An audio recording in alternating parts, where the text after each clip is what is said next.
Este documental contiene información considerada herética por el régimen político actualmente en vigor.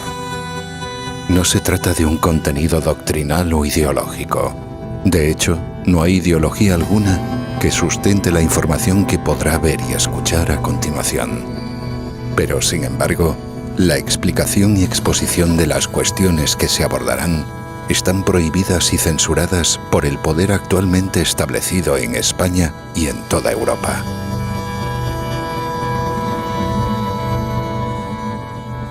La mayor parte de lo que verá desarrollado se debe principalmente a la obra y descubrimientos de un jurista y pensador repúblico español, uno de los más destacados en toda la historia de España, y entre los mayores de todos los tiempos en todo el mundo, Antonio García Trevijano Forte.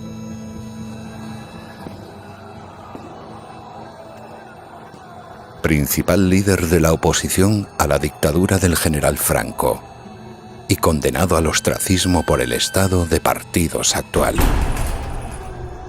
Durante la dictadura fue ordenado a asesinar en 2 ocasiones en sendos consejos de ministros, un hecho insólito y sin precedentes en la historia política moderna.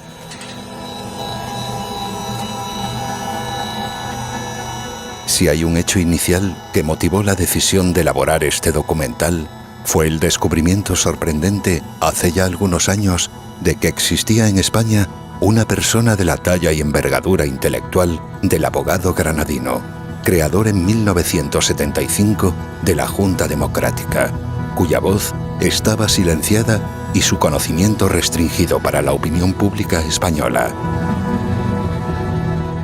Su obra es desconocida en los centros académicos y de enseñanza en España, y su legado de pensamiento apartado del conocimiento de las nuevas generaciones de españoles que deberían de tener la inquietud por conocerlo y aproximarse a él como parte de su formación intelectual y para la conquista de la libertad política que actualmente no tienen.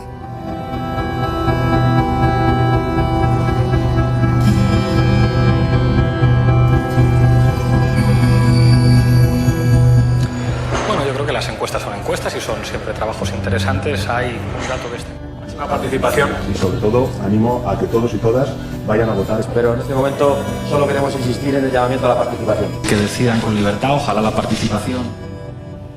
Si había creído hasta ahora que en España había democracia, que había libertad política, en los próximos minutos descubrirá que estaba equivocado.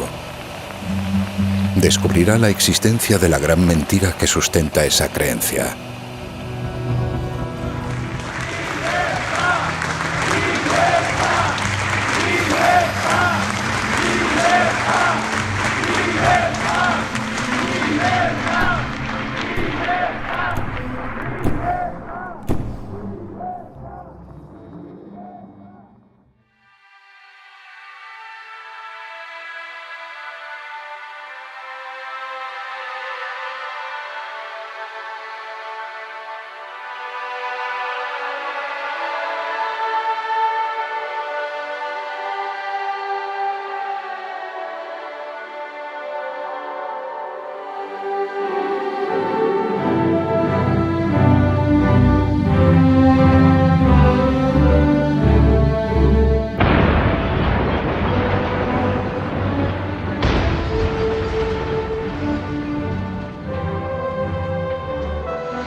La transacción de 1978.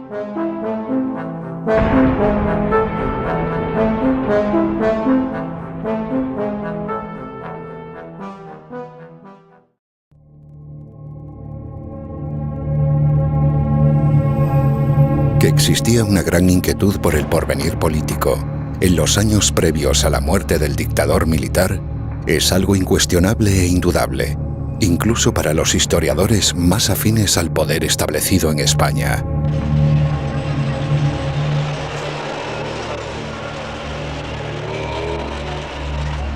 Hasta entonces, la servidumbre voluntaria de una jerarquía y el miedo a la política de la mayoría de españoles había permitido que Franco ejerciera su poder absoluto durante 4 décadas sin recibir apenas resistencia. Pero pasar de una forma de Estado degenerada, la dictadura, a otra idealmente virtuosa como lo es la monarquía, parece ser contrario a las leyes eternas de lo político, descubiertas por los clásicos. Y el propósito del dictador era el de imponer una corona a un rey que sería traidor a su propio padre, renunciando así al honor característico que fundamenta la monarquía, algo que inicialmente rechazaba una insignificante minoría de integristas, pero que era indiferente a la mayoría acomodaticia de accidentalistas.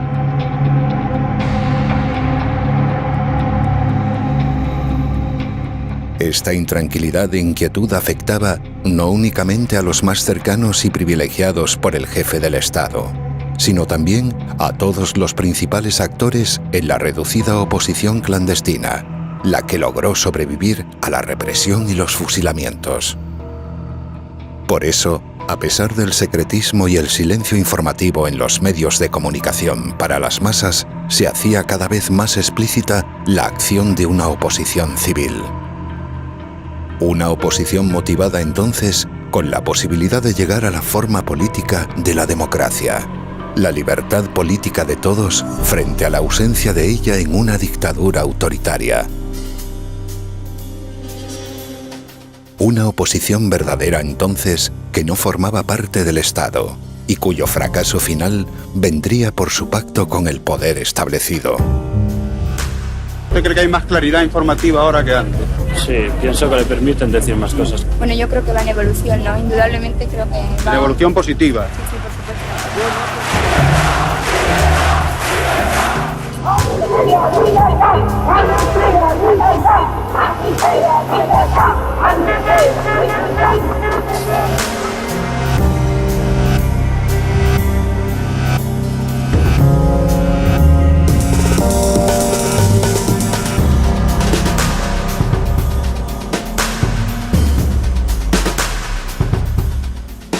Esa situación de desconcierto, que ofrecía una esperanza de futuro con libertad política, origina una gran preocupación en los mayores beneficiarios del ejercicio del poder, la élite franquista. No es el amor a la libertad lo que guía a los más recalcitrantes, sino el miedo pánico. El miedo de los vencedores a los vencidos maneja la búsqueda de una vía para mantener ese control estatal sobre la clase gobernada.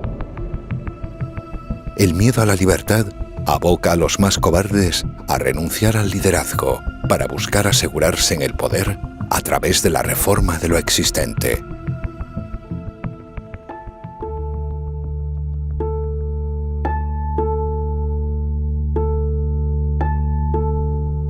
La cobardía es la madre de la crueldad, antiguo proverbio árabe citado por Miquel Montaigne en su obra, capítulo 17 del libro segundo de ensayos. Algo que evidencia esa cobardía es la popularización entre la opinión pública de la expresión como no podía ser de otra manera. Un concepto que comienza a manejarse con frecuencia y que perdura en el uso colectivo en nuestros días. A pesar de que en el terreno político de las decisiones esto siempre es falso, sirve para confortar al que no tuvo el valor suficiente para haber hecho lo que se podía y se debía hacer.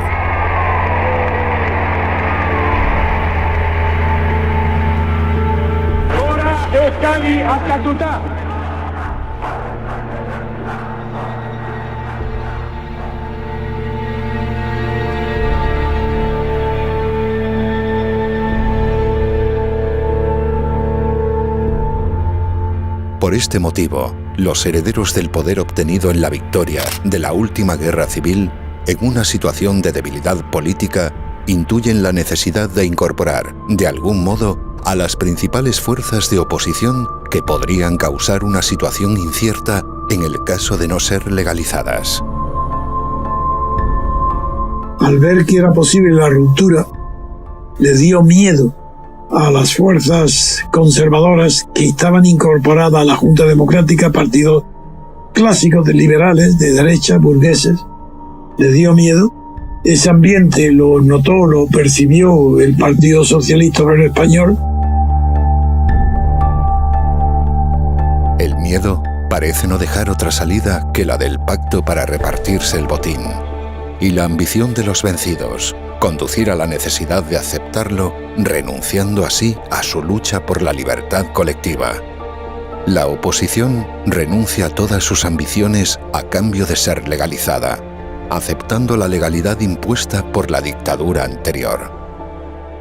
En Toulouse pervivió y supervivió Llopis al frente del PSOE, pero un grupo de aventureros y ambiciosos jóvenes de Sevilla pues dieron dentro del partido un golpe de mano para hacerse con las riendas del poder.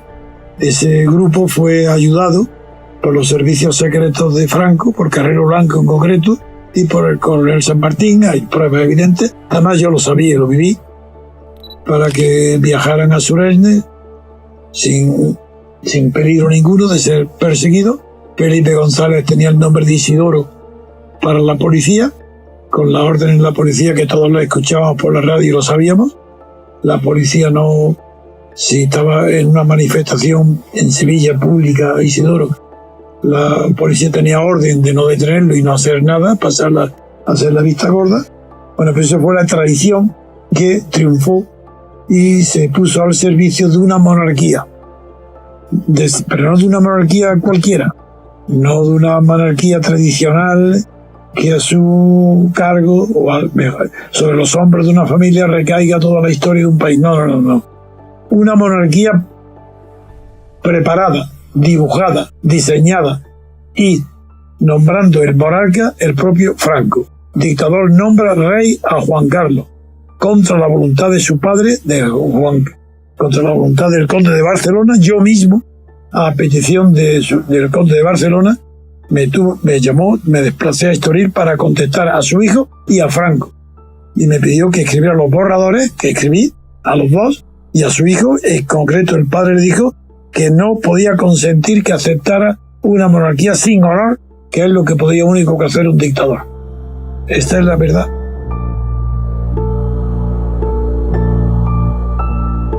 Es en este clima político donde, durante varios años, el prestigioso abogado granadino Antonio García Trevijano desarrolla una incesante actividad. Su propósito es el de agrupar y coordinar toda la acción contraria a la dictadura en una unidad de oposición dirigida por él y que sería conocida como la Plata Junta. Acciones que se van desarrollando en su mayor parte de forma clandestina, pero que persiguen el concurso, más o menos consciente, de diversas formaciones políticas, algo que debía culminar en un periodo de libertad constituyente en España que finalmente instituyese la separación de los poderes.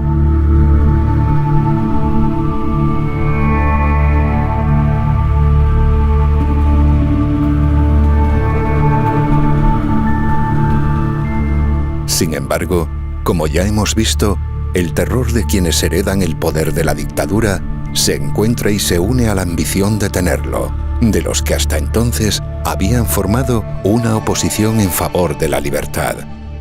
Este pacto entre contrarios unidos por el miedo es lo que se llamó la Transición Española y lo que impidió la democracia y la libertad constituyente de los españoles.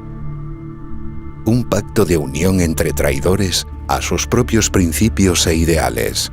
Por este motivo, hoy no hay democracia en España.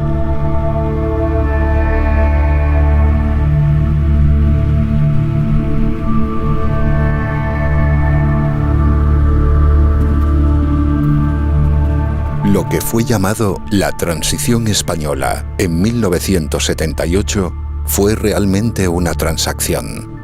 Un pacto para mantener la unidad de poder con la misma división de funciones de la dictadura. Un pacto de reparto del botín y de las empresas públicas. Un pacto que funda una oligarquía de partidos y que impide la democracia. La transacción de 1978 y el texto al que se hizo llamar la Constitución es la causa y el origen de toda la corrupción actual. Existe este grado de corrupción porque no hay democracia en España. El caudillo hizo un balance de los grandes logros conseguidos durante la pasada década, destacando especialmente en el aspecto político la culminación de nuestro ordenamiento constitucional. Todo ha quedado atado y bien atado, dijo, con mi propuesta y la aprobación por las Cortes de la designación como sucesor a título de rey del príncipe don Juan Carlos de Borbón.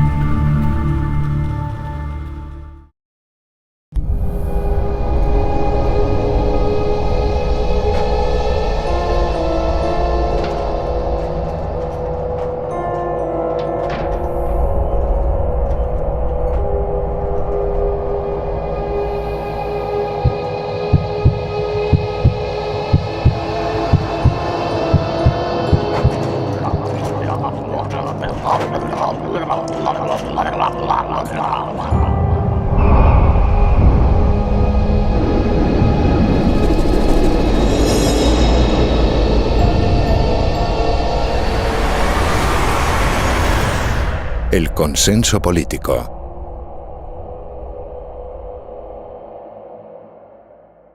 Piden a gritos un consenso en lo laboral, un consenso en lo parlamentario y un consenso en lo institucional. Que mi disposición al diálogo, al acuerdo y al consenso será infinita. Inteligencia pensando no en pactos cerrados, sino en la búsqueda de un gran consenso entre todas las formaciones políticas. A partir de ahí, nuestra voluntad ha sido siempre el consenso y el diálogo. En el programa de actividades del Foro Cristianismo y Sociedad tenemos prevista para hoy tratar y debatir el tema sobre la recuperación del consenso como factor necesario para la fundamentación y enriquecimiento de nuestra vida democrática.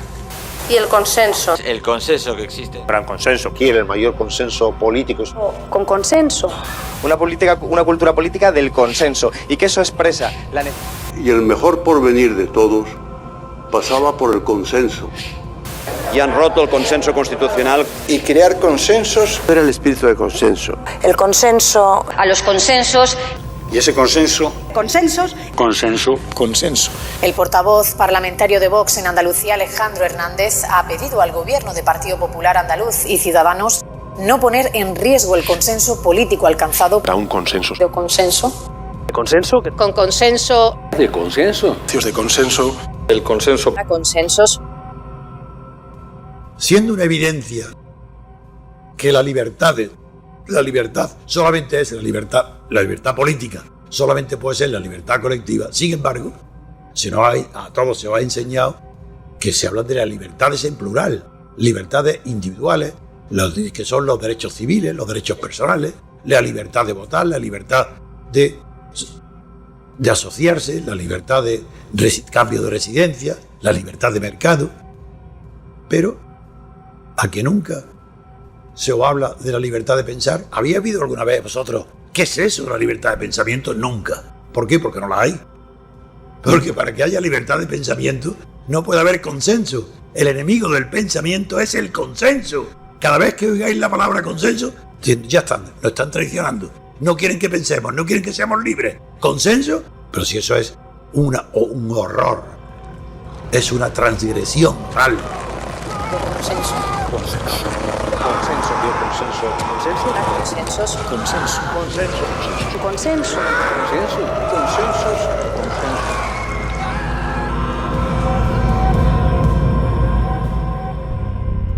Hoy, la mayoría de las personas, por haber escuchado infinidad de veces repetido el término consenso, han dejado de observarlo con la extrañeza y los reparos pertinentes hacia una palabra que jamás se había aplicado a la política. El consenso, un término medieval, utilizado hasta entonces en el ámbito de lo espiritual y lo eclesiástico, se incorpora a la doctrina política del nuevo régimen de origen franquista en España. La muerte de Franco marca el fin de la dictadura y el inicio del franquismo, el consenso político entre quienes heredan ese poder. De la dictadura de un partido único se pasa a la oligarquía de varios partidos del Estado.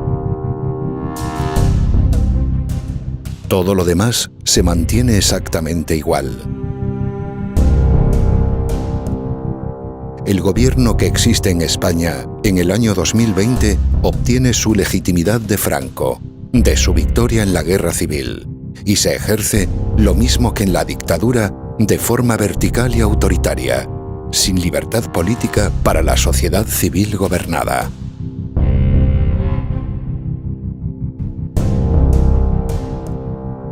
Si la política, que es la lucha por el poder, necesita del conflicto y de la polémica para existir, el consenso es su contrario, es decir, la eliminación o prohibición de la política.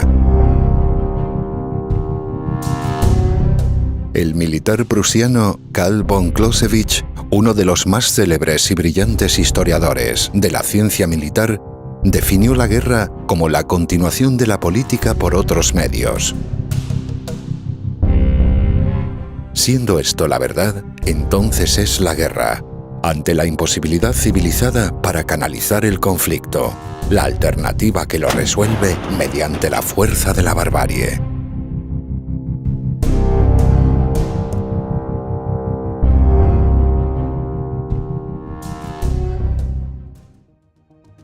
Si la política existe únicamente cuando hay un sistema político de libertades que la permite, la guerra es el fracaso de los regímenes que la impiden.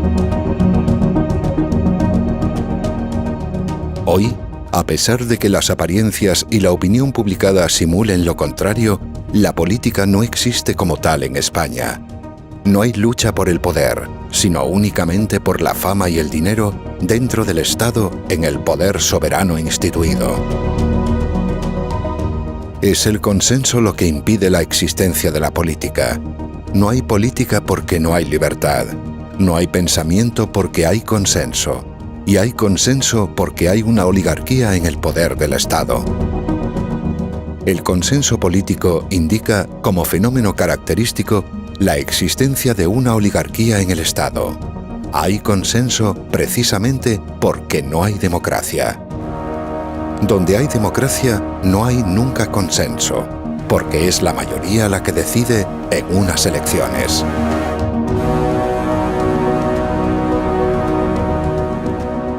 Por causa de lo explicado hasta ahora, para continuar la dictadura por otros medios e impedir la libertad política, se establece el consenso político entre una oligarquía de jefes de partidos que sucede a Francisco Franco en el poder.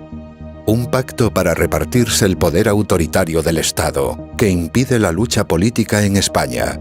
La sustituye con prácticas burocráticas, administrativas y comerciales, e impone un sentir único de traición y vergüenza a toda la sociedad civil. Ese poder quedará garantizado mediante un sistema proporcional de listas que proporciona poder absoluto y sin control de nada a quienes las hacen. Una oligarquía política dentro del Estado, una única unidad de poder establecido, con la misma división de funciones legislativa y judicial anteriores, donde será la corrupción personal, institucional y sistemática el único medio que permita la estabilidad.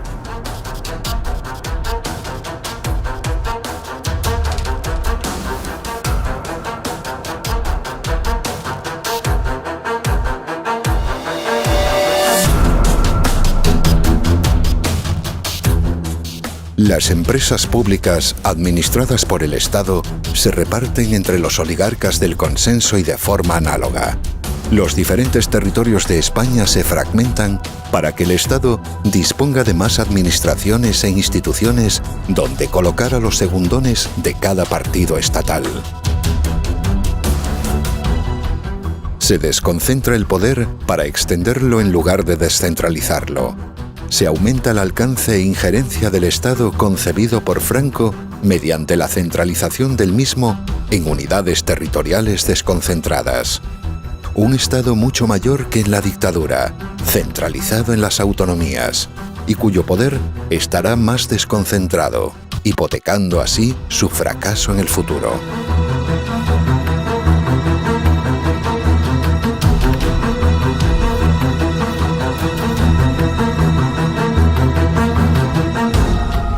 La monstruosidad del consenso supone la muerte moral, el suicidio de la sociedad española. La corrupción se hace factor de gobierno, un factor imprescindible para gobernar y para que pueda haber estabilidad del régimen.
Hay que darle un impulso decisivo a la marca España.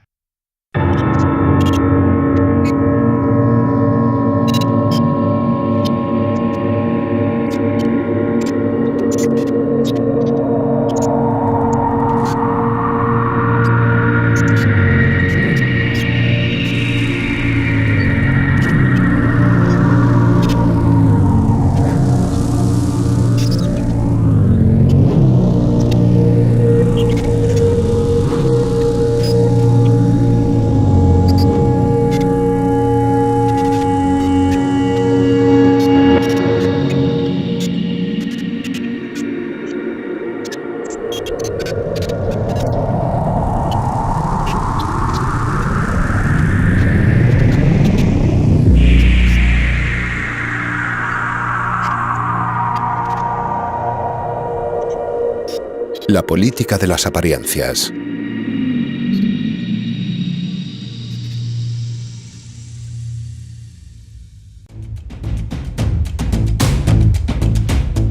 Si la propaganda había logrado ya, en menos de una década, habituar a la opinión pública al consenso político, todos los medios de comunicación escrita y audiovisual debían ocuparse, exclusivamente, de fabricar un juego de apariencias donde los funcionarios políticos de los partidos fuesen los protagonistas.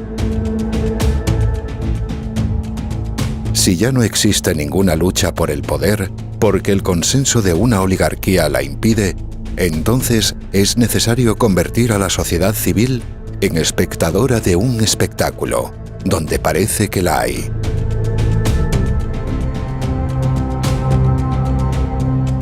De este modo, todas las tertulias políticas en España se ocupan no del análisis de lo que existe, sino de lo que parece que existe.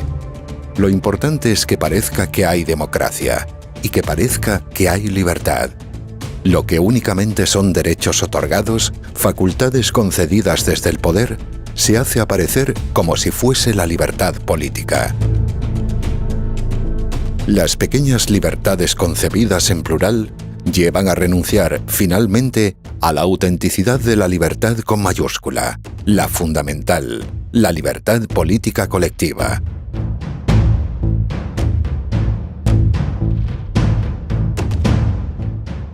Los partidos políticos, al convertirse en órganos del propio Estado, en instrumentos de un poder único, absoluto e inseparado, actúan para integrar a las masas. Un funcionamiento idéntico de adhesión al que ya había en la anterior dictadura militar. Buscar las adhesiones sentimentales e inquebrantables de diferentes espectros de votantes es el cometido de cada una de las facciones estatales. Y cuando alguna se agota o se produce una desafección, como sucedió durante el movimiento de los indignados del 15M, el propio régimen fabrica nuevos partidos políticos. Un intento de rejuvenecerse, como en el caso reciente de Podemos, Vox o Ciudadanos. Devolver la ilusión a las masas para que sigan votando como si hubiese democracia.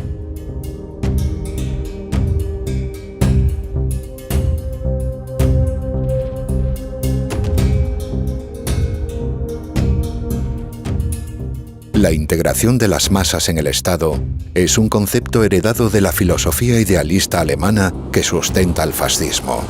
Es lo que sustituye a la representación política y lo que impide que la haya.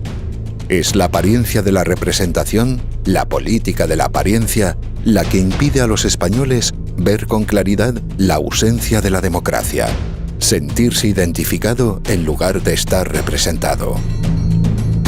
La palabra representación sustituye al término identificación en el vocabulario popular.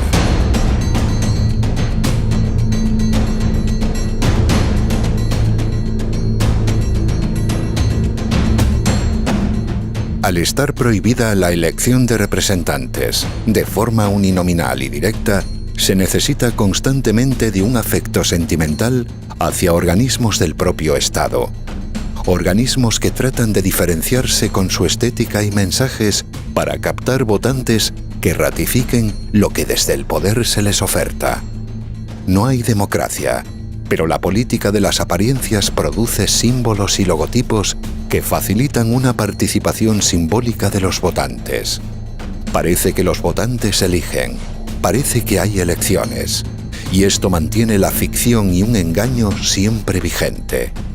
Se explica al votante que apoya unas ideas, para que así olvide que no elige a las personas y que no hay democracia como forma de gobierno. Con la democracia, hay que decirlo claramente. La democracia española Es la democracia. Y con la democracia. De democracia con mayúsculas. La democracia. La democracia. Eso sí, todos tenemos un instrumento para solucionar esto, que es la democracia. A la democracia. La libertad y la democracia. Amb democràcia. O la democracia española. La democracia. Que la democràcia. De la democracia. España es una democracia admirable. Pasar de la dictadura a la democracia. El problema, lo que pasa es que yo creo que nos conviene que haya tensión. La verdad es que conviene muchísimo. Yo voy a empezar a partir de este fin de semana a dramatizar un poco. Pero nos conviene muchísimo. No, la gente... Bueno... La realidad es que lo importante son las personas, no las ideas. Las personas son responsables, las ideas no. En España parece que hay democracia, pero hay un estado de partidos. Parece que hay libertad política, pero hay únicamente unos derechos otorgados. Parece que hay política, pero lo que hay es reparto del dinero.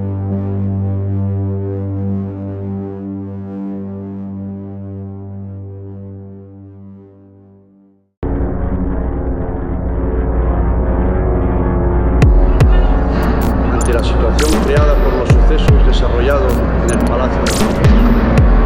Yo no quiero que el sistema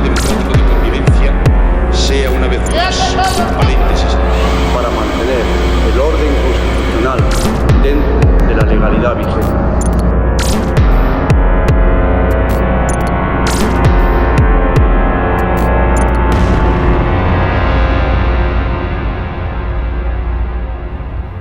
El golpe de Estado del 23F.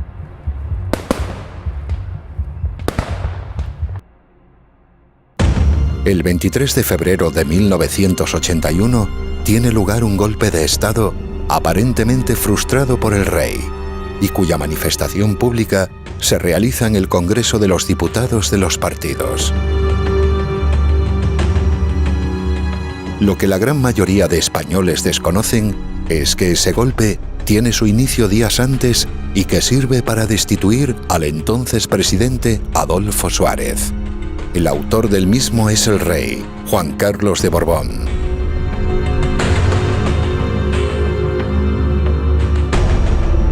Es tan poco inteligente que lo confiesa en un mensaje enviado al general Milans del Bosch y que se hizo público. Acabo de dar un mensaje por televisión afirmando mi rotunda decisión de mantener el orden constitucional dentro de la legalidad vigente. Después de este mensaje ya no puedo volverme atrás.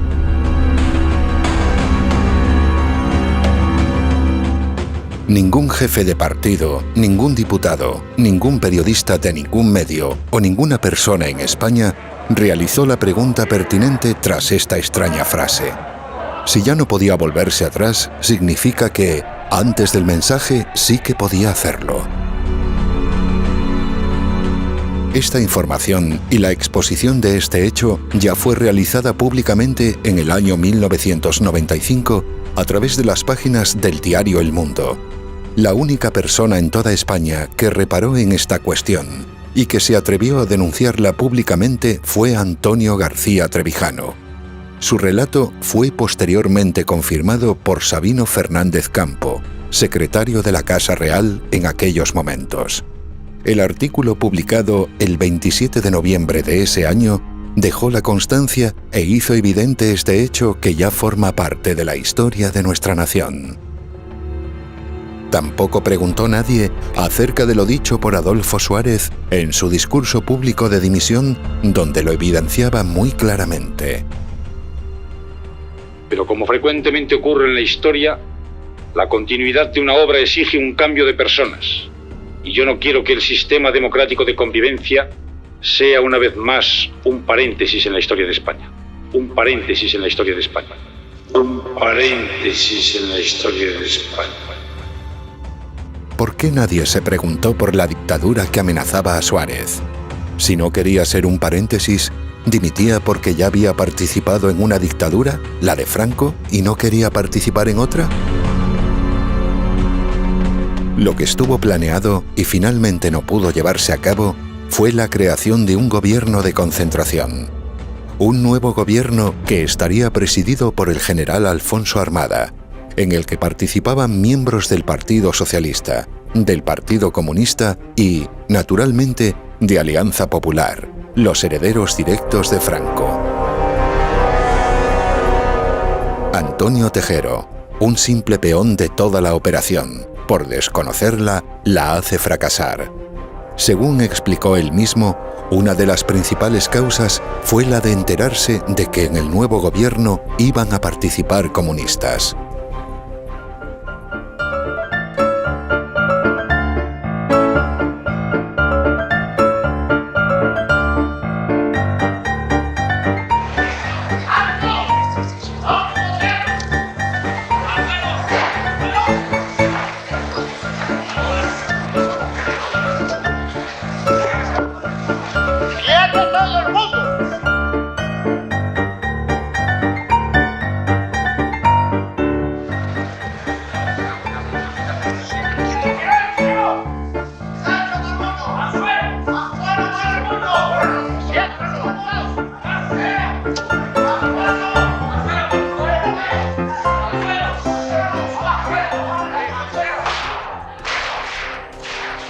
Algunos días más tarde, al verse abandonado, acusaría de cobardía y de traición a toda la jerarquía militar española.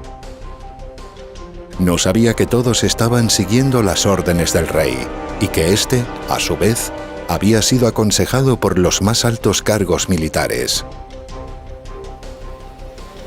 El golpe del 23F, dado por el rey Juan Carlos, es la prueba de que en España no hay una constitución. Es la pruba de que no hay democracia. El golpe de Estado no es el 23F. El golpe de Estado es el que da Juan Carlos de Borbón con los militares para destituir a Adolfo Suárez.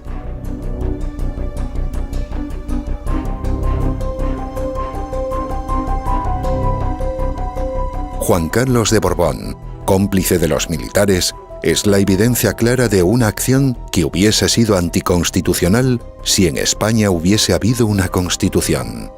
Que el golpe de Estado fuese posible, es decir, la destitución de Adolfo Suárez, demuestra que había un presidente débil y sin poder, que no hay una separación de los poderes constitucional, algo que hubiese hecho imposible esa acción de fuerza sobre el cargo de la presidencia. Por lo tanto, el golpe de Estado, que no sucedió realmente el 23F, no esconde ya ningún misterio. Fue organizado por Juan Carlos de Borbón, y por eso, unos meses después, Santiago Carrillo, que era entonces el jefe del Partido Comunista, pide el Premio Nobel de la Paz para el rey.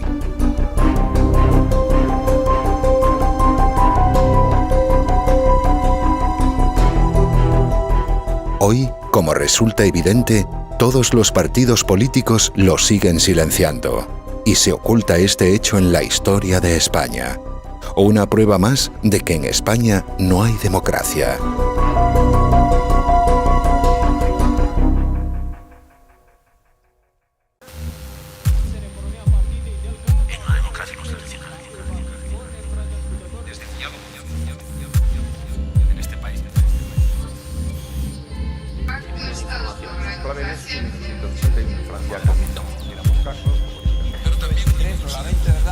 Pero se han estado viendo la sexta noche. De los miembros y miembros de esta comisión. De este país. La empatía. La empatía. Pacto por la educación en este país. Portavoces y portavozas.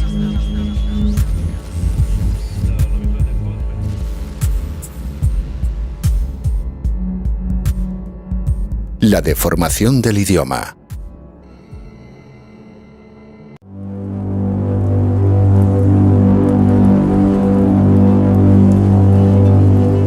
Una de las principales y más nefastas consecuencias del consenso político y de la política de las apariencias es la deformación del idioma español.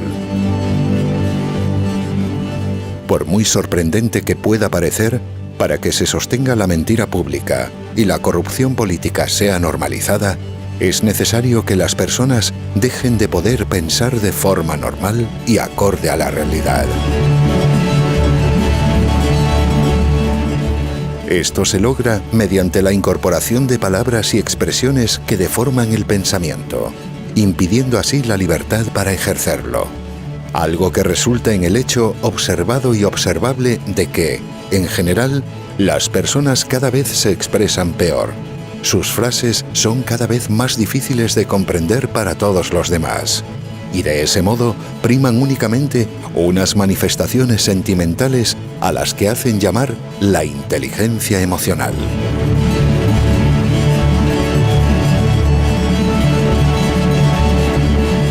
La inteligencia emocional sirve fundamentalmente para engañar y manipular, mientras que la inteligencia normal contribuye a conectar hechos distantes de la realidad.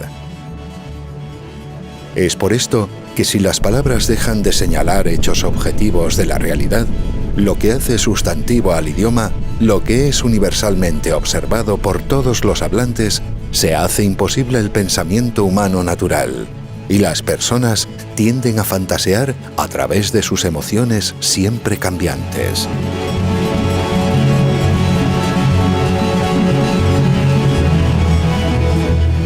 Ejemplos de deformaciones del idioma los podemos encontrar en los siguientes términos y expresiones.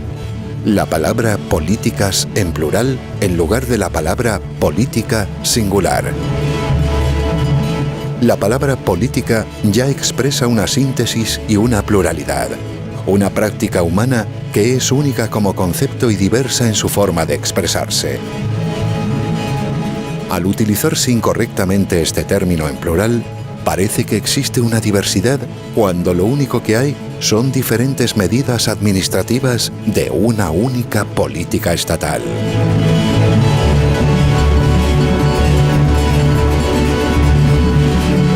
El uso anómalo e incorrecto de la preposición desde, introducido durante los primeros años del actual régimen, por quien escribía los discursos a Adolfo Suárez. La responsabilidad de explicarles, desde la confianza y la legitimidad con la que me invistieron como presidente, para hablar a los demás no en la misma situación de inmediatez, sino estando en una posición distante y alejada de evidente y manifiesta superioridad. Para parecer elevado se habla desde la simpatía, en lugar de con simpatía, o desde el afecto, en lugar de con afecto.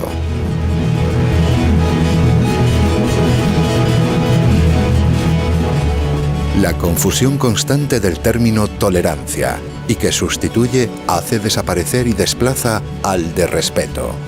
Se tolera lo que se domina y se respeta lo que se teme.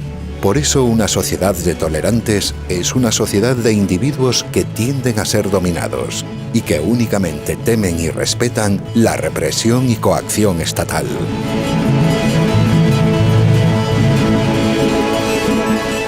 La expresión este país, y que se utiliza de forma compulsiva para evitar decir España o la nación española. La nación que es España se trata de eliminar del pensamiento para que el término nación tenga implicaciones tribales y regionales propias de los hombres primitivos y las civilizaciones incipientes.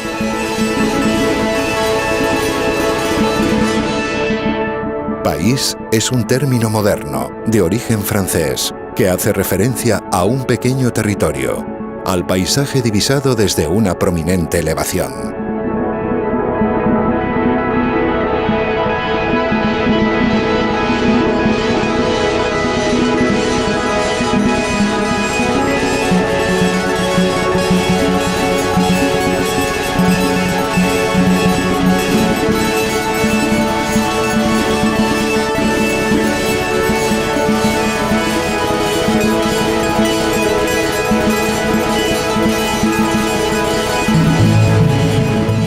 Educación pública en lugar de enseñanza pública, lo cual hace que se vea como algo normal. Expresiones aberrantes y monstruosas como pacto de Estado por la educación. Si el Estado educa, lo hará necesariamente para el vasallaje, sustituyendo así esa ocupación que naturalmente corresponde a la familia y al entorno social cercano e inmediato. El Estado únicamente debe instruir, y los profesores y los maestros enseñar, es decir, señalar.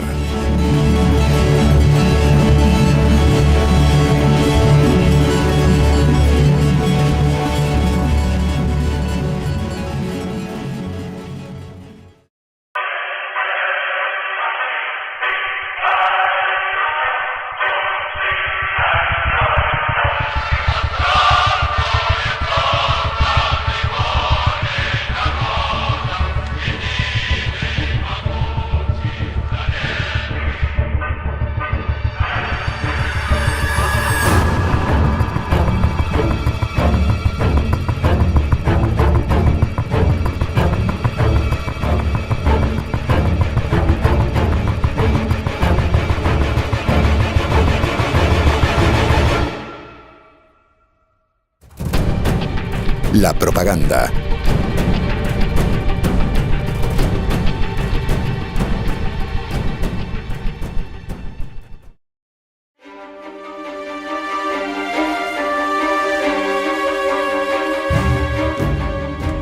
En el arte de la propaganda política, uno de los máximos exponentes y pioneros tras la Revolución Francesa fue Joseph Goebbels, ministro de Ilustración Pública durante la dictadura nacionalsocialista en Alemania. Este, a su vez, observa los principios expuestos por Adolf Hitler en el capítulo dedicado a la propaganda de guerra, en su libro Mein Kampf. Así, su populista premisa es la de convertir todo mensaje político en algo que vaya dirigido a los sentimientos o emociones, y no a la razón o la inteligencia.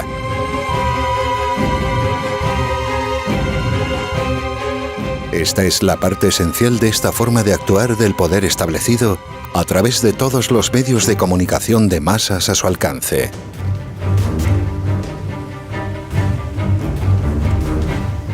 Es muy frecuente y habitual observar cómo, a través de las modernas redes sociales en Internet, incluso las personas que comprenden que no hay democracia en España y que conocen el carácter totalitario y autoritario subyacente en un estado de partidos, caen continuamente en la difusión de las noticias y vídeos que llevan a una decepción sentimental.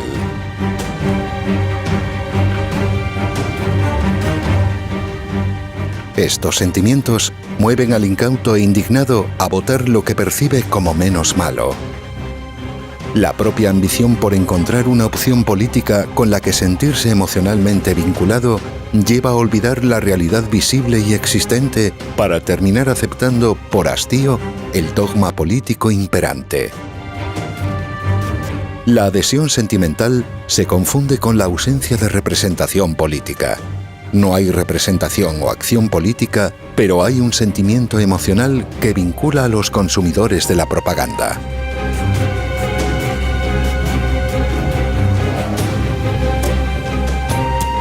Actuar mediante la imitación de lo que se observa en los medios de comunicación, en las tertulias y a los personajes autorizados por el régimen de partidos es lo que lleva a que la opinión publicada se convierta inmediatamente en opinión pública.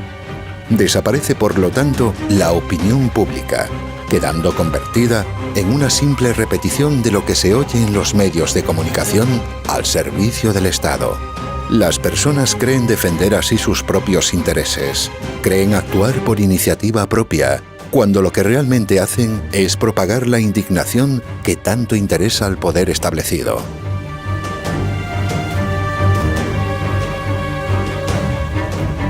Mientras reine la indignación entre la sociedad civil, es prácticamente imposible una acción de verdadera oposición al poder único estatal en manos de los partidos políticos, porque quien se indigna es únicamente aquel que desconoce las causas de algo y se molesta por los efectos que percibe.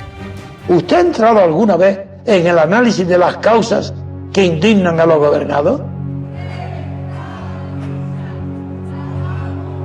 No, dirá que los políticos roban, que se enriquecen, pero está diciendo por qué.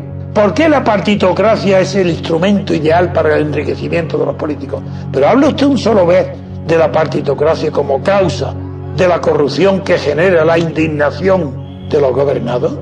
¿Acaso es que ahora de repente los españoles quieren saber las causas verdaderas que producen los efectos tan perversos que los indignan? No, ¿dónde está esa curiosidad?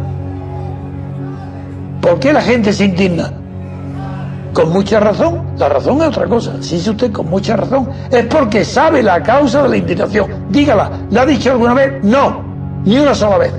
Un indignado jamás sirve para una acción política de oposición, porque será fácilmente manejable a través del control de sus demandas y peticiones, realizando concesiones y otorgando. Es quien tiene el poder de otorgar el que se reserva la capacidad de retirar lo otorgado a su única conveniencia. Se concede desde el poder y se demanda con la indignación en la servidumbre voluntaria de los votantes.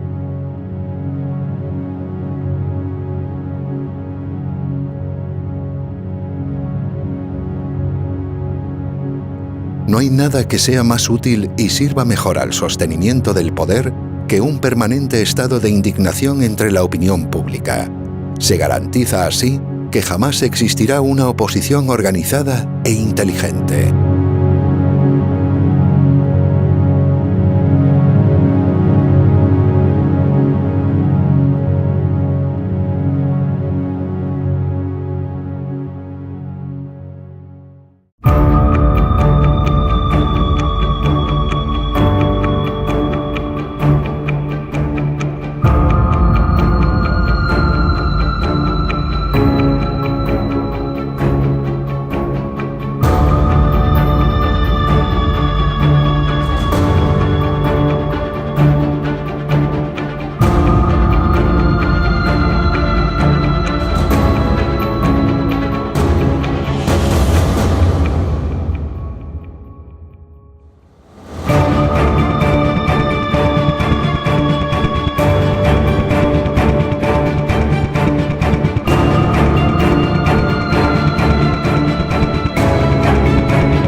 partidos políticos, no personas físicas.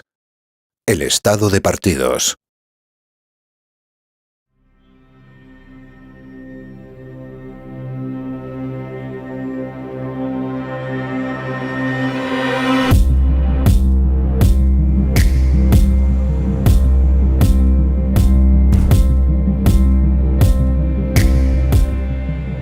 El nacimiento de una nueva forma de gobierno que se conoce como Estado de partidos y el sistema proporcional de la República de Weimar encuentra en Gerald Leibhold, jurisconsulto alemán que fue presidente del Tribunal de Bonn, uno de sus máximos exponentes y defensores. Este prestigioso jurista, en el ensayo Representación e Identidad, explica con claridad diáfana cómo esta forma de gobierno elimina completamente la representación política del votante para sustituirla con la identificación sentimental, la integración de las masas en el Estado.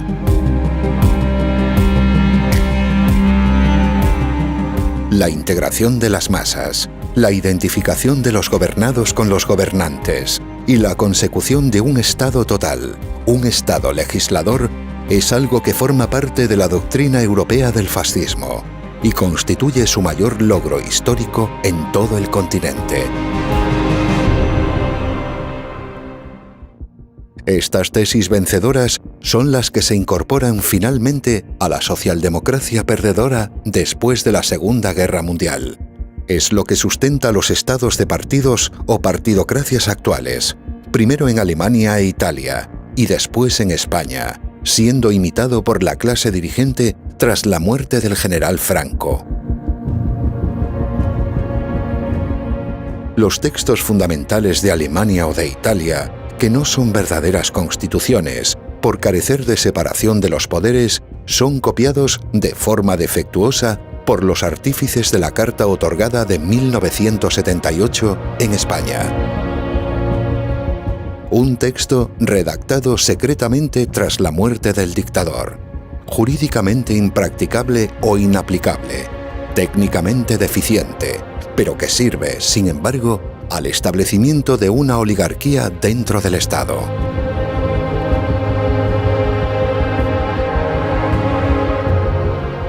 A partir de estas nuevas leyes fundamentales de 1978, que se hacen pasar por una constitución mediante un referéndum sin cortes constituyentes, los partidos estatales pasan a convertirse en los únicos agentes políticos posibles.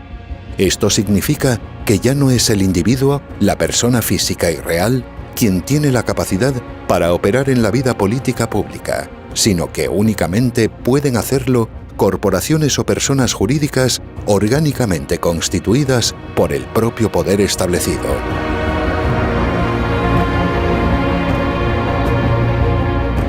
La abstracción corporativa y convocación empresarial sustituye al individuo, y así se impide que pueda haber política. Los individuos votan las ideas facilitadas por unas ficciones jurídicas, y de ese modo se impide que puedan elegir a personas reales y físicas. Usted necesita ver claro. Guías electorales Avance. 12 títulos con información imparcial y objetiva. Adquiera su ejemplar cada miércoles en kioscos y librerías. Guías electorales Avance. Libros que ayudan a votar. Personas jurídicas, los partidos, sometidos por la ley de hierro de sus respectivos jefes y cúpulas que mediante una eficiente estructura vertical los dominan. Este es uno de los aspectos que resultan más difíciles de asimilar para la mayoría de las personas que escuchan estas explicaciones por primera vez, y lo que impide ver la sustancial diferencia entre la democracia entendida exclusivamente como sistema político formal y el régimen de poder de un Estado de partidos.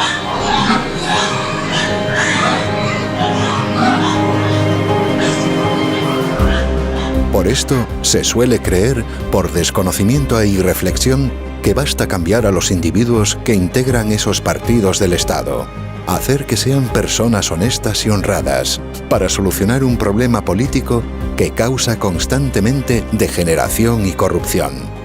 Quienes lo piensan o explican desconocen que no existe un sistema político, porque lo que hay en su lugar es un régimen de poder, vertical y autoritario, como sucede igualmente en una dictadura.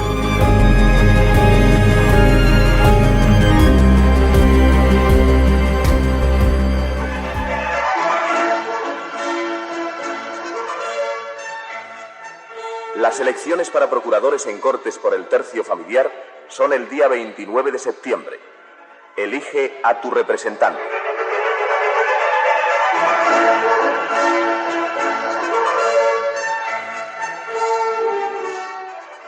No olvides votar si eres cabeza de familia. Vota a tu paisano Adolfo Suárez.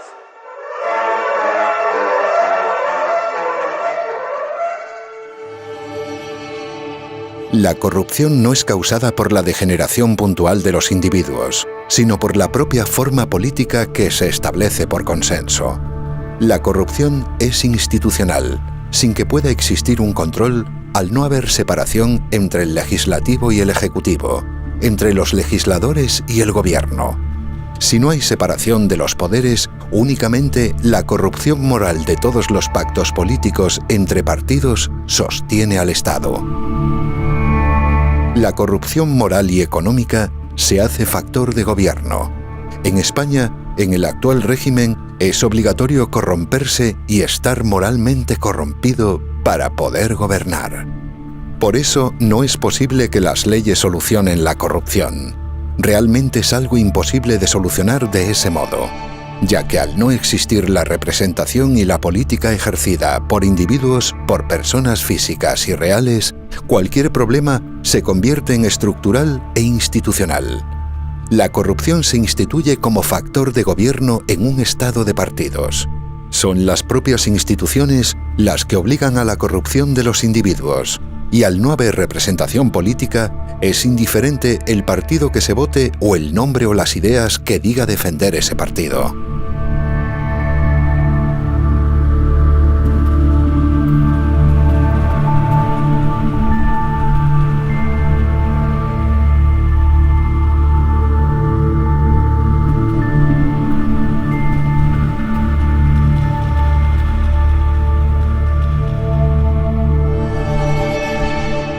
En España hay una partidocracia, porque el poder lo tienen los partidos políticos y más concretamente las cúpulas de esos partidos, y no lo tiene por lo tanto el cuerpo de votantes, desposeídos de su condición de electores.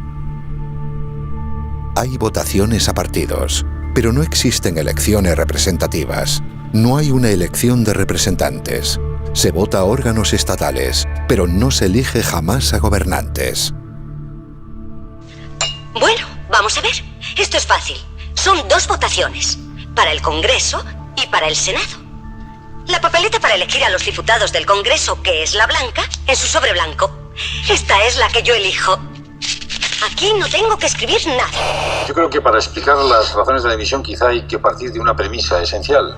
Y es que hay muchísimos españoles que creen que en las elecciones generales eligen ellos directamente al presidente del gobierno.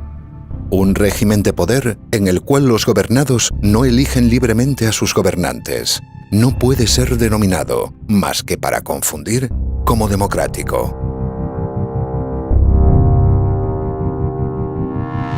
Por esto, bajo la denominación de Estado de partidos, lo que se esconde realmente es una oligarquía política y financiera dentro del propio Estado. Una oligarquía de jefes de partidos que se reparten el poder mediante un sistema proporcional de cuotas, obtenido de la ratificación de sus listas en las urnas.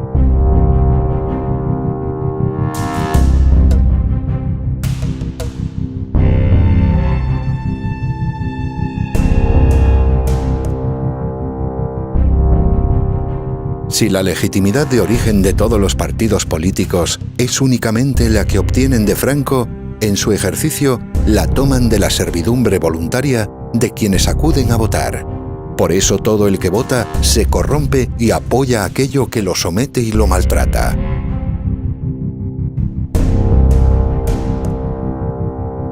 En un estado de partidos no existe una lucha por el poder de los individuos, puesto que todos los partidos ya están en el poder, ya son parte orgánica del Estado que los financia y los mantiene. Existe la ficción de un enfrentamiento entre entidades ficticias, partidos estatales.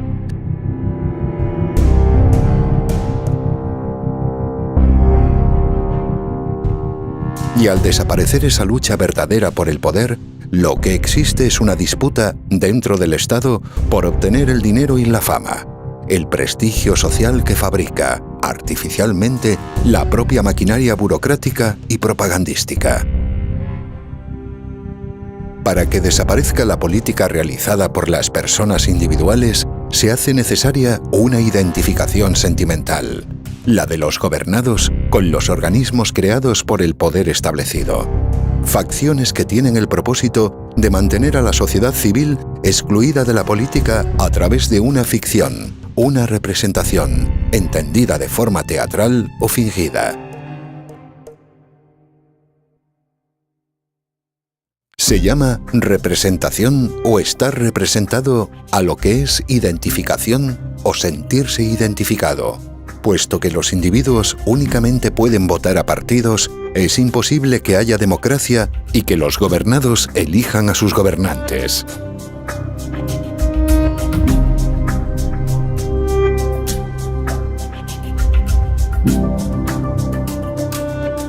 Si recordamos lo explicado anteriormente en el capítulo de la propaganda al respecto de la importancia de la ficción sentimental, veremos ahora cómo el populismo y la demagogia son la consecuencia lógica en la degeneración de la partidocracia.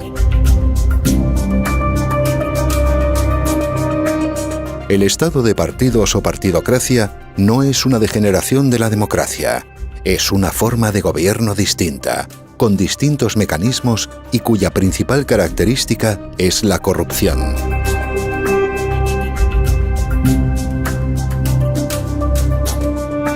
El grado de corrupción actual en España, que es de los mayores del mundo, es la consecuencia de que no hay democracia. Si la hubiese, sería imposible la corrupción institucional. Que la peor de todas las corrupciones de dinero, de financiación a los partidos o a la corrupción política, es la que se hace en nombre de los partidos para financiarlos. Porque la financiación de un partido político con dinero ilegal, mediante corrupción, es el peor de todos los delitos de corrupción política. Porque además del delito de corrupción y de aprovechamiento se produce un nuevo delito, que es fraude electoral. Porque ha entrado en liza de manera desleal con sus competidores, entrando con un dinero que los otros no tienen. Por tanto, como tiene un doble delito, pues es más grave que ninguno. No solamente eso, está en mis libros, he dedicado centenares de páginas con datos históricos, sociológicos, internacionales. Es decir, la corrupción en el estado de partidos es sistémica. No se puede gobernar sin corrupción. La corrupción en España es un factor de gobierno.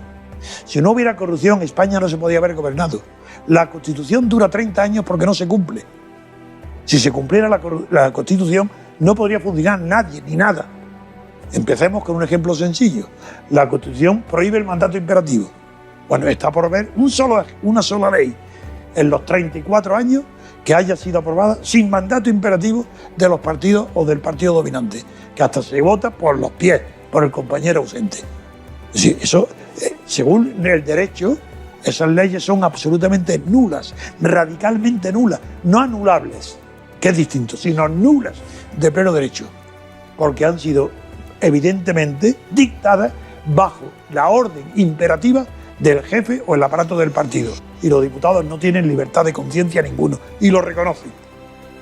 Te lo pongo como ejemplo, es que no hay un solo párrafo de la Constitución que se cumpla. ¿A quién representan los políticos? A los partidos. ¿A quién representa el Parlamento? A los partidos. ¿A quién se representan los partidos? A ellos mismos.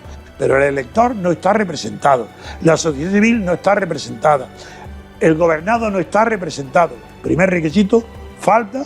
En cambio, en Inglaterra, que tampoco es democracia, pero es un régimen parlamentario liberal, sí se cumple el requisito representativo. En Francia, que es casi una democracia, sí se cumple el sistema representativo. En Italia y en España, 0. No es que sea un poco aproximado, 0 sobre 0. no representa al elector en absoluto.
La democracia formal o representativa.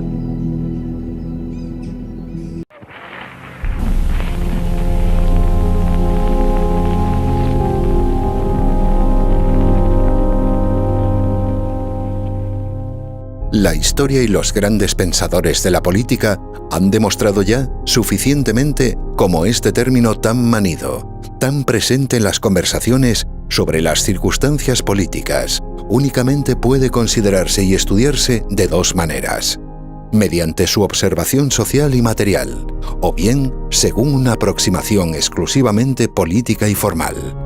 Es decir, o bien se toma la democracia como una idealización indefinida que sirve para la consecución de ambiciones materiales, o bien se realiza una observación estrictamente científica y desapasionada a través de sus reglas constitutivas. Dicho de otro modo, o son únicamente reglas que sirven para desarrollar la lucha por el poder, o no se puede comprender jamás lo que es la democracia. La democracia formal es algo realizable, que es posible alcanzar, mientras que la democracia material es una utopía inalcanzable, que nadie sabe explicar o decir lo que es. Esto último es lo que constituye lo que el filósofo español Gustavo Bueno llamó fundamentalismo democrático, la utopía de la palabra democracia entendida a través de la igualdad material y de condiciones. En su consideración formal, la democracia es un concepto claro y nada ambiguo que permite la libertad política a través de la representación, la libre elección de individuos representantes de otros en cuyo nombre actúan. Esta libertad política queda asegurada además mediante la radical separación, en su origen, de los poderes legislativo y ejecutivo, de forma que las ambiciones de unos estén permanentemente enfrentadas a las de los otros. De este modo, ese control mutuo enemistado de forma irreconciliable hace que se puedan preservar la virtud de la esfera pública. Que las oportunidades políticas sean iguales para cualquier opción planteada por quienes integran una sociedad. Por eso no es concebible la prohibición de unas ideas o de unos partidos políticos, cualesquiera que sean, cuando hay democracia. Por la sencilla razón de que, cuando la hay, las acciones políticas y la responsabilidad recaen exclusivamente en cada individuo. Se pueden juzgar hechos jurídicos, pero no las ideas o los ideales de los individuos. Cuando hay democracia, las oportunidades para todas las ideas son las mismas, idénticas, porque hay libertad política de todos.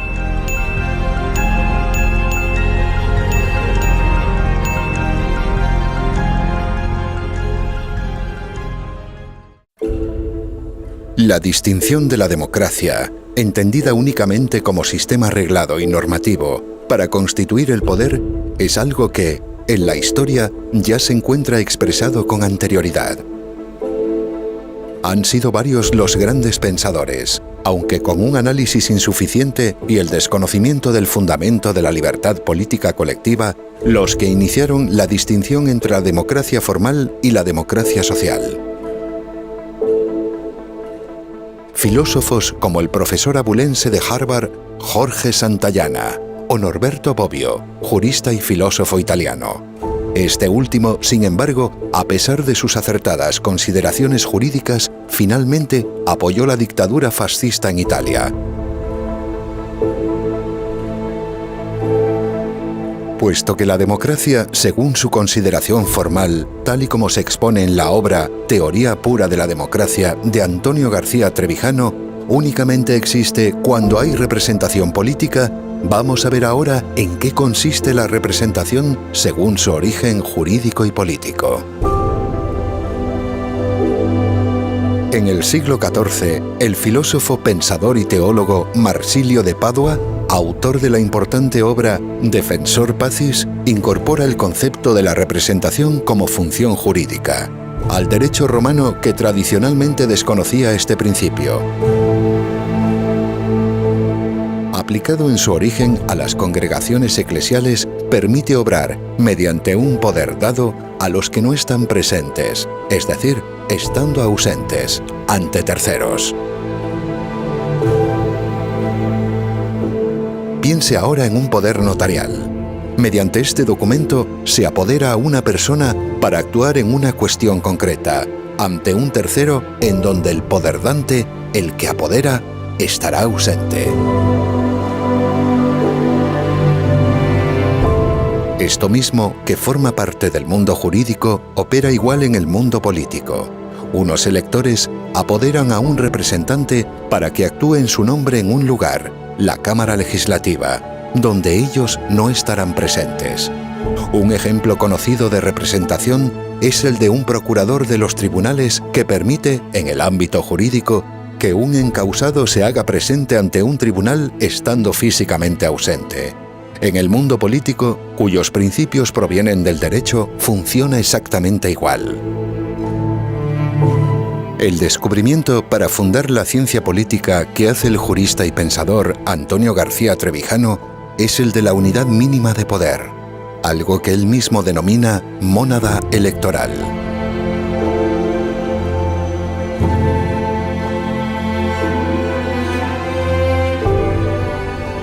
Se traduce en la práctica como el pequeño distrito donde sus habitantes eligen a su representante de entre sus convecinos. Esta relación contractual entre el representante elegido y las personas representadas de ese distrito la mantiene la fuerza, coactiva e imperactiva, de la mayoría absoluta que lo elige. Si tomamos una pequeña comunidad vecinal de aproximadamente 100.000 habitantes, podremos comprender fácilmente que en ella podrán existir diversos candidatos en competencia.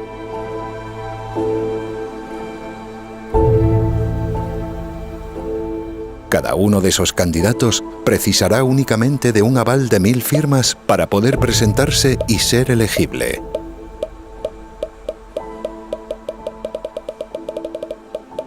Y una vez presentadas esas candidaturas, y durante un breve periodo electoral, cada uno de ellos podrá exponer públicamente sus propuestas, ofrecidas gratuitamente a través de los medios de comunicación locales y los diversos espacios públicos con los que se cuente. Después, los habitantes de ese distrito vecinal votarán en unas urnas, introduciendo el nombre y los 2 apellidos por el candidato de su preferencia.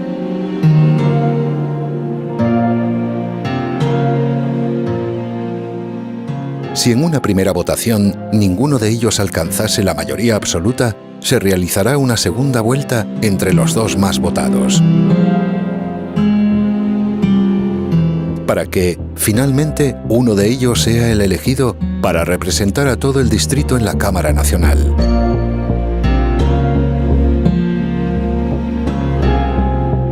Observe que estos votantes no están votando a un partido político o una lista, estarán eligiendo a una persona individual.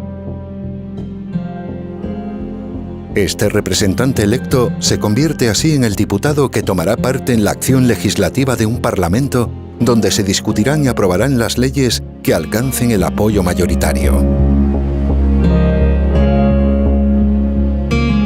Puesto que cada diputado se debe únicamente a los representados de su distrito y no a un jefe de partido o jerarquía superior, será difícil aprobar cualquier ley, y eso será muy bueno, puesto que únicamente aquellas que respondan a un interés mayoritario adquirirán la fuerza suficiente como para ser promulgadas.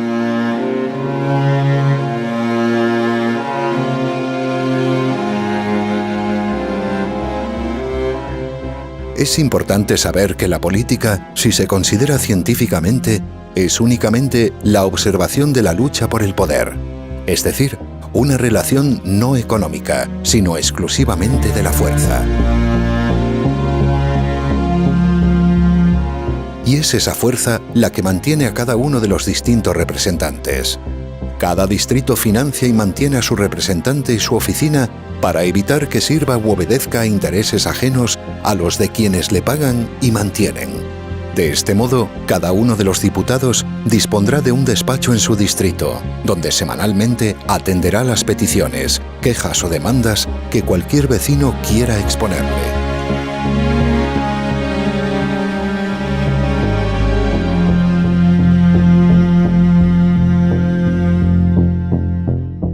No es un diputado de partido estatal, sino un representante de una pequeña comunidad vecinal.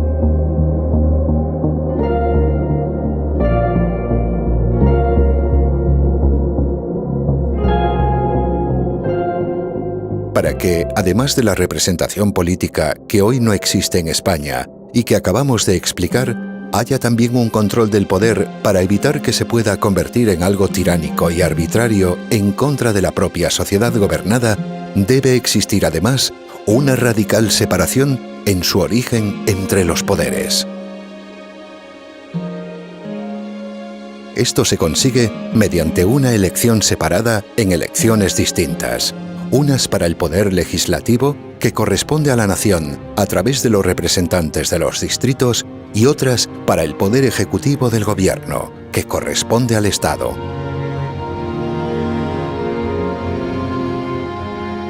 Finalmente, para que haya, además de separación de poderes, independencia judicial, otras en las que únicamente participa el mundo jurídico servirán para elegir el gobierno de los jueces.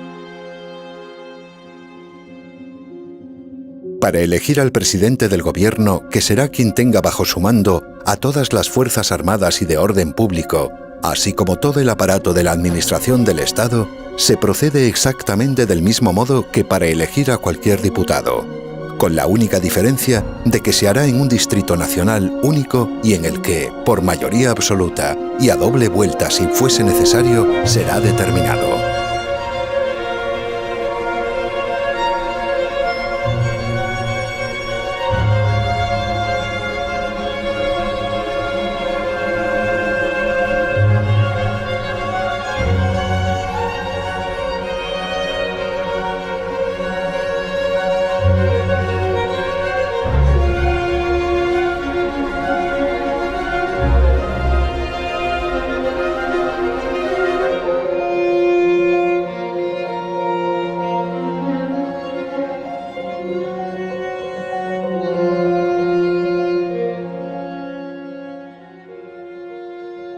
La figura de este presidente no será, sin embargo, la de un representante.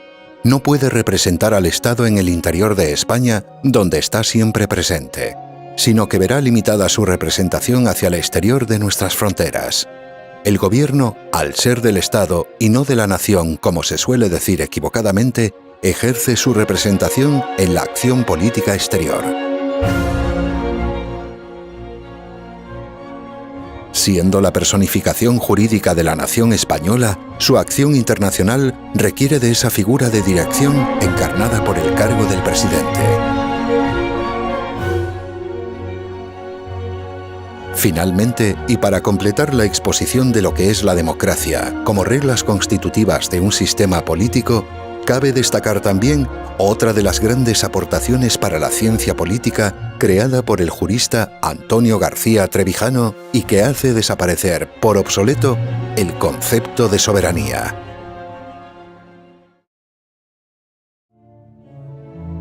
Si tras la desaparición de la figura del monarca absoluto en la historia ya ha sido imposible de comprender la idea de la soberanía, es en la publicación de la obra Teoría pura de la República donde definitivamente se destierra toda confusión a través de su eliminación.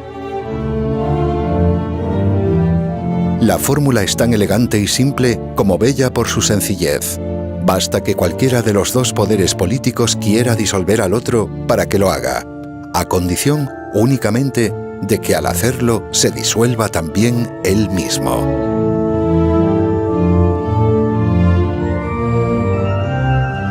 Veámoslo con un ejemplo fácil. Supongamos a un presidente del gobierno que ve imposible su acción por tener una amplia mayoría de la Asamblea Legislativa en contra. Pues según el principio expuesto antes, bastará con que quiera disolver las Cortes para que lo haga inmediatamente, a condición de que al hacerlo, él mismo dimita y así se convoquen nuevas elecciones legislativas y también ejecutivas que diriman el conflicto.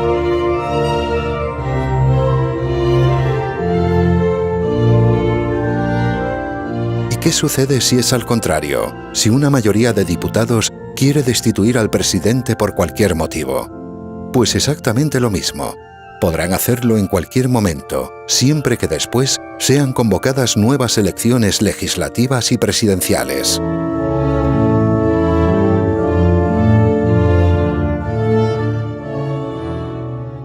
Para finalizar este capítulo, cuyo desarrollo se encuentra mucho más detallado y pormenorizado en la obra Teoría pura de la República, vamos a recapitular para ver con sencillez lo que es la democracia y cómo reconocer cuando está presente o ausente como sistema político.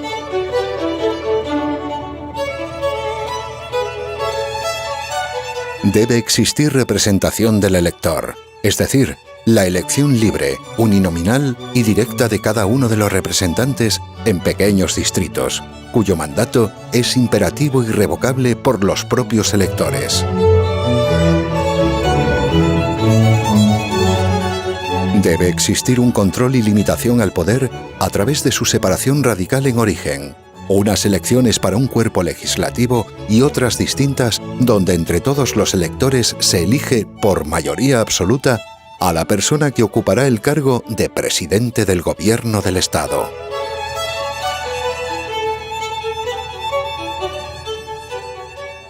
Debe haber también independencia judicial para que esa facultad de juzgar propia de los jueces y los magistrados se vea libre de injerencias de los dos poderes políticos. Esto es posible mediante la eliminación del Ministerio de Justicia con un órgano de gobierno independiente en su presupuesto y contando con una policía judicial propia y subordinada únicamente a ese cuerpo jurisdiccional. El presidente de ese órgano de la justicia con unidad jurisdiccional es elegido por todos los que lo integran, es decir, abogados, procuradores, jueces, magistrados, secretarios judiciales, catedráticos de Derecho, etc.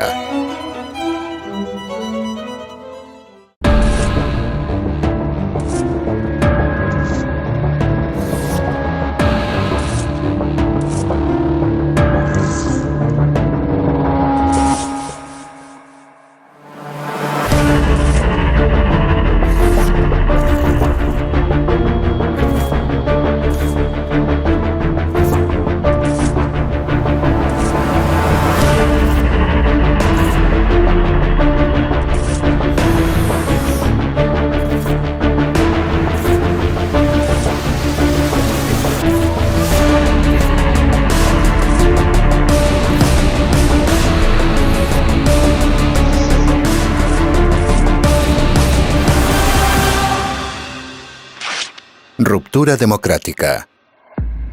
La abstención.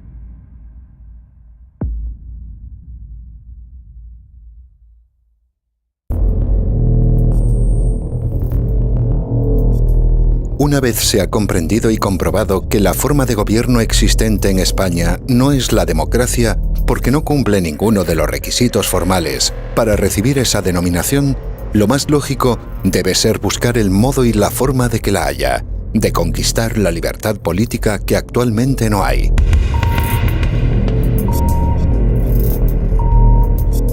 La confusión entre la libertad política y los derechos que sean o no concedidos, la confusión entre los derechos y la libertad, que es el motor que los alimenta, y del derecho y la ley, es lo que causa la ceguera de los votantes, que terminan indignándose contra la propia causa que apoyan en las urnas.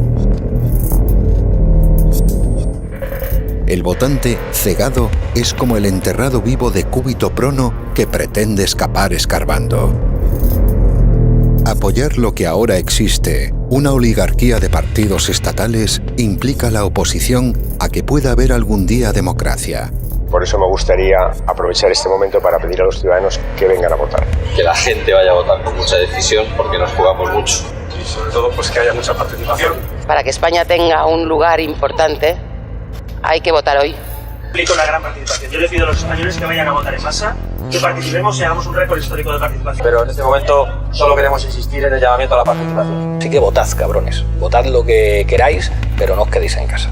Por lo tanto, todas las personas que acuden a votar a partidos que no eligen absolutamente nada porque se limitan a ratificar lo elegido por otros, lo hacen para apoyar lo que ya hay y que no es ni remotamente similar a una democracia.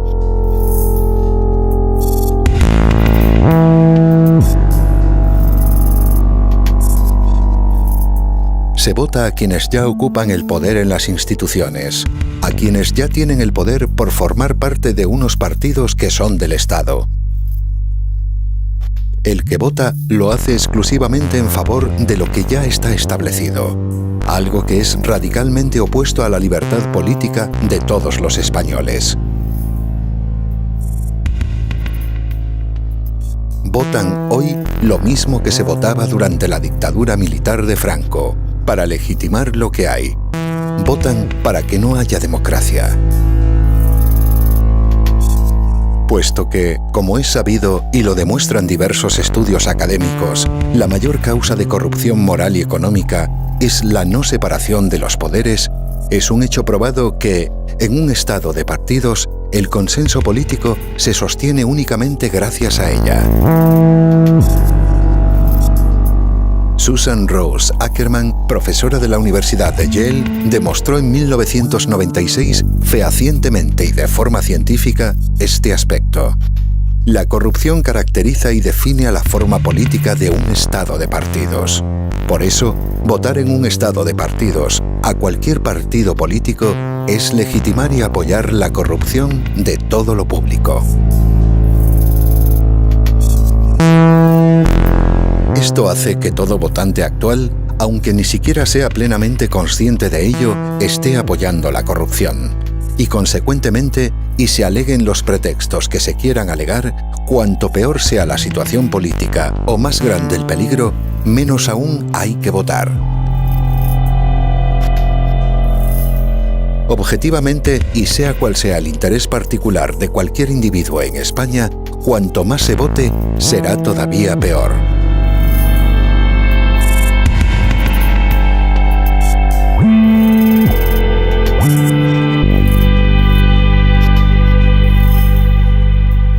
Votar implica la corrupción voluntaria de uno mismo. Es un impulso y una compulsión completamente suicida, una voluntad expresa de fracasar.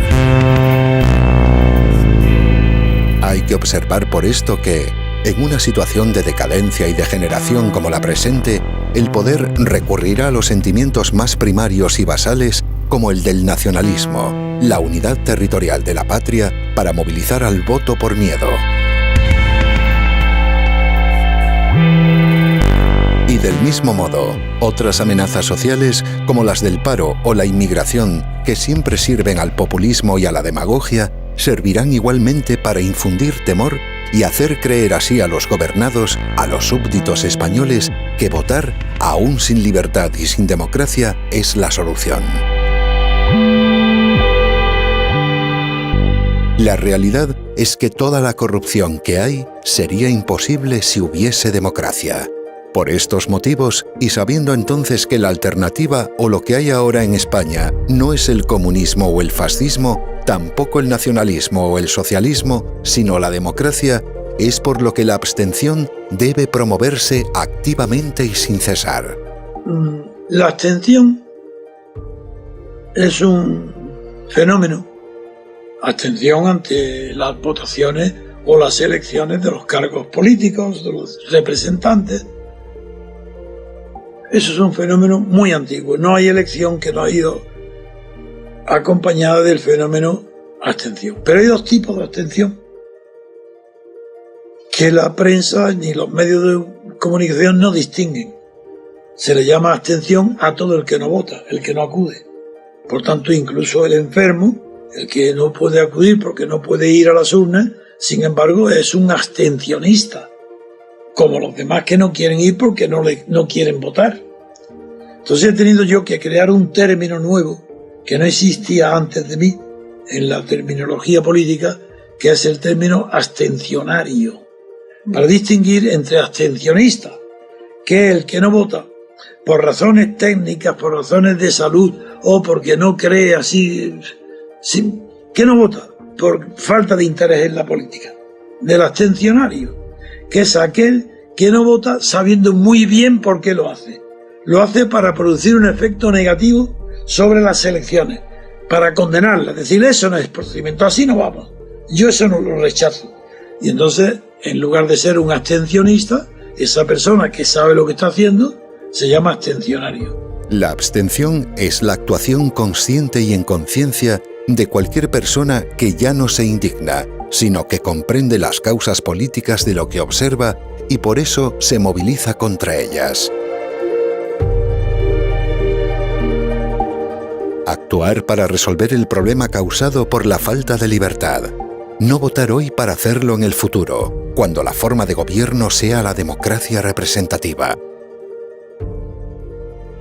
Pues la política es moral, y por tanto las personas que esperan mi palabra es una necesidad moral, aunque el contenido de la medicina que puedo darle es intelectual. Sin embargo, la enfermedad, la angustia que tienen es de orden moral, porque en España hay que estar enfermo moralmente para poder soportar la vida política en España desde que Franco murió. En cambio, se soportaba la vida con Franco, bien, porque había esperanza de que el franquismo terminaría con Franco, aunque era previsible que hubiera una continuación del franquismo por otros medios, pero en fin, no era probable que estando tantos represaliados como el Partido Comunista y los sindicatos obreros, habiendo tantos represalias, era muy difícil que se pudiera renovar el franquismo con la ayuda de los represaliados. Así era imposible que yo me imaginara que Santiago Carrillo y los demás comunistas aceptaran la monarquía de Juan Carlos, aceptaran formar parte directamente del Estado, ser pagados por el Estado y traicionar a su clase, por supuesto, a la clase obrera, pero lo que es mucho más grave, traicionar a la sociedad y a toda la vida del Partido Comunista desde que se inició. Eso sí, me engañó a mí, lo que me engañó no fue Santiago Carrillo, me engañó el comunismo. No porque yo fuera comunista de ninguna manera, sino porque pensaba que ellos no iban jamás a renunciar a la ruptura pacífica del franquismo, que es por lo que yo fundé la Junta Democrática y la Plata Junta. Vamos a ver. ¿Usted cree que ahora hay menos esperanza? Con este régimen. Eso sin duda ninguna. Es que ahora hay muy pocas. Con Franco había la esperanza de que al morir Franco llegara o pudiera llegar o pudiera ser conquistada por el pueblo la libertad política. Ahora la esperanza son poquísimas, pero poquísimas. Esa esperanza surge de que no haya voz, de que no haya Rosa Díaz, de que no haya estúpidos reformistas que se creen que es lo peor, que creen que este sistema es reformable con unas minorías, que se inventen ese cuento chino otra vez de que el bipartidismo quiere la abstención, que por eso hacen campañas electorales de baja nivel, de baja abstención. Eso no es verdad. Esto es mentira. Además, es que hay un argumento contra el que no se puede luchar, y que el que luche contra ese argumento, lo digo ahora, es un sinvergüenza. ¿Cómo se puede participar en un fraude electoral? ¿Acaso el que vota es representado? Quiero decir, ¿acaso el voto permite ser representado por el elegido? No. Entonces es un fraude. Pero ¿cómo? Las listas de partido, el que vota a listas de partido, no tiene representante ninguno, no hay nadie que represente al votante, nadie. Y el partido, a la lista de partido, eso es irreemplazable. Cada partido tiene un bolsón de votos en su bolsillo. Antes de nacer la sigla, el Partido Socialista o la derecha del PP, de Franco o de Fraga, da igual. Tienen 10 millones, 9 millones. Hagan, roben, maten, hagan lo que quieran, tendrán sus votos. Y eso, fraude, es intolerable. Tanto aquel que vota a este sistema no tiene vergüenza. O mejor dicho, el interés en que su ideología triunfe de derecha o de izquierda es superior a su vergüenza. Si están más interesados en que ganen su ideología que en que gane la vergüenza de la moralidad pública.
Filosofía para la acción constituyente.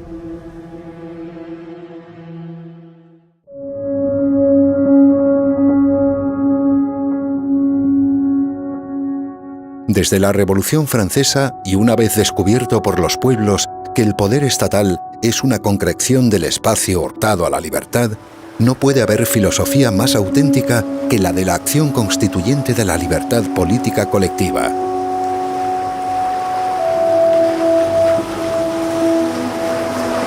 No hay filosofía de la acción en lo constituido, lo utópico o lo meramente ideal. Para la filosofía de la acción constituyente, la del hombre de acción, y no un simple activista, las ideas no proceden de las ideas, sino de la experiencia fáctica de los hechos. Por eso, en la acción encaminada a la libertad constituyente, no se debe cometer el error de la filosofía de los ideales o de las idealidades, sino procurar su éxito en la elaboración de unas reglas políticas realistas que permitan y garanticen la libertad de todos.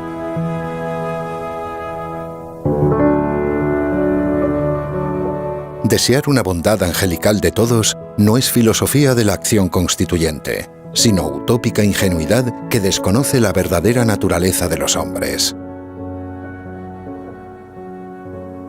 Concebir la democracia como lo que únicamente es, una forma política, un conjunto de reglas que permiten la lucha por el poder, lleva a eliminar todo el contenido material o social que forma parte de la acción ideológica que crea las leyes. Una constitución no son leyes, no prefigura un modelo social o de sociedad, sino únicamente unas reglas que permiten la representación política, que garantizan los derechos fundamentales y establecen la separación de los poderes para su control.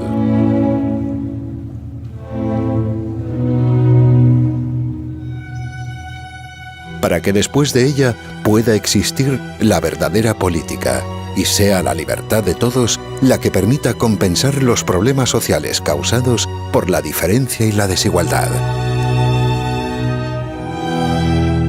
La democracia por sí misma no resuelve ningún pleito, problema o conflicto, sino que lo que hace es garantizar la libertad para encontrar las soluciones.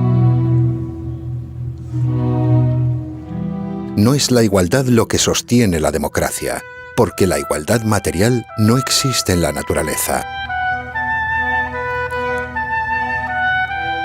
La igualdad no es alcanzable en la realidad, pero sí la libertad.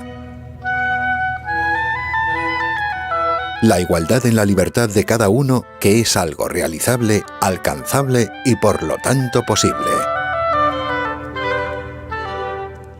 Por eso, la filosofía para la acción constituyente debe ser realista en su concepción de la naturaleza humana y dirigida a la consecución de unas instituciones inteligentes que con sabiduría enfrenten unas ambiciones a otras.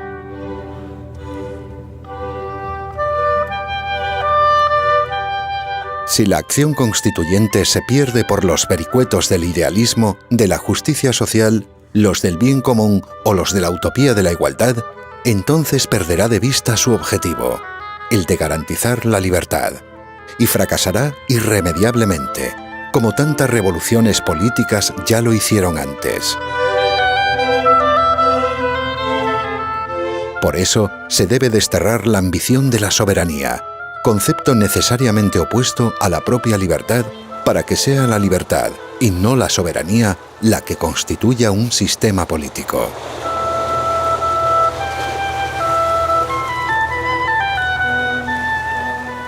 La filosofía de la acción constituyente es la filosofía realista de los hechos, la que tiene en cuenta que únicamente la libertad de todos, la libertad política colectiva, es creadora de una constitución.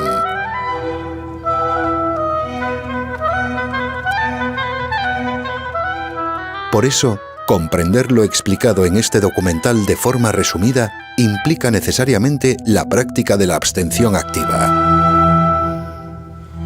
Implica la oposición radical a cualquier régimen político que impida la libertad fundadora del derecho y las constituciones. Y la práctica filosófica de una acción de ruptura democrática.